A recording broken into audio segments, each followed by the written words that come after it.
Like I said before, I knew it was gonna happen.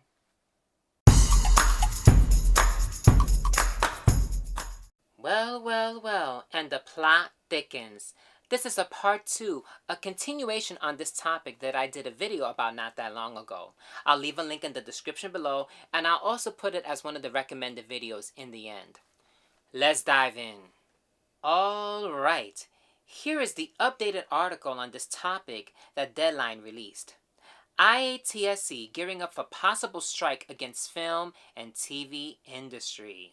So the union said on August 31st that the two sides remain very far apart on the main economic issues, which include shorter workdays, livable wages, sustainable pension and health benefits, and new media rates that reflect the success of the streaming companies.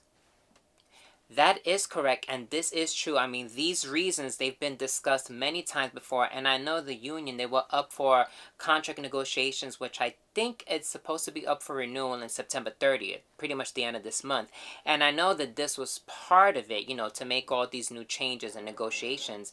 But I do find it rather odd that Deadline did not list, and I think it was done on purpose, not listing the vaccine mandates, because that apparently is a huge issue, and that's something that I'm afraid of, that if they go on strike, I mean, that's going to have a domino effect in this industry that we really don't need. We need our crew people. I mean, this union is extremely important. It's not that we can just survive with just, actors and producers. I mean, it's a whole community, a whole empire.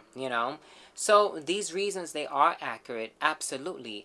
But I think if we're going to put it out in the open why they're possibly going to go on strike, then you should list all the reasons as to why, so we have a better grasp and understanding of this situation. All right, let's continue with the article and see what the union has to say.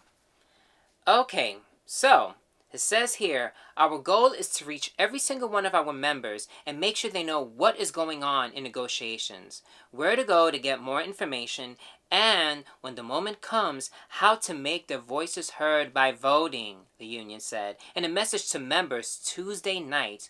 We don't know what the vote will be, contract ratification or strike authorization, but we know it is coming, and we need local members to speak out in large numbers. Uh-oh. Look at that. When it says here, contract ratification or strike authorization, but we know it is coming. Listen, they've been saying since last month that a strike is going to happen.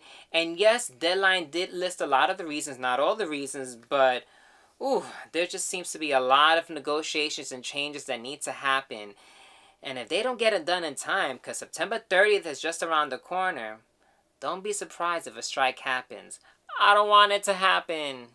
Look, I understand that workers, they have a right, to want to negotiate contracts, and also they have a right to go on strike. Hopefully it doesn't happen, because I've heard through the grapevine that there's not enough crew members for all the demand, or there's going to be a lot of productions coming up soon if all goes well with the economy and not another massive shutdown. Fingers crossed, fingers crossed. But there's just not enough crew members to meet the demand. So if a strike happens, forget it. There goes the industry. We already know what happened the last time with a couple of strikes, with the writer strikes a few years ago. Let's not have that happen again. Now, in regards of the vaccine mandates, I don't believe that the unions can legally mandate vaccinations for their union workers, but employers, they can. They do have the options to mandate the vaccines. Now, if the union is so concerned about their members, and with all that they're requesting, all these new changes along with, the vaccine mandates, then we need to come to a common ground. I do believe then, listen, if you don't want to take the vaccine, I know employers, they do have the options to provide religious and medical exemptions. If they are approved and they feel that you can get that, then I think that's an option as well. I'm not sure if employers will want to do the weekly testing, because I know that costs money, but that could be an option as well. I think there just has to be common ground. But if the employers don't want to provide all that accommodations, then guess what? The workers, the union members, they can end up getting fired, or they just quit. And I don't know if that happens. probably a strike will happen. But who knows? I don't know. Employees, they do have the right, and hopefully the union members, they get what they want in their contract negotiations. Let's see what happens. I don't know. Well, that's my point of view for today. My name's Khalid Rivera. Please like, comment, and subscribe. And remember, be safe and love each other. Bye.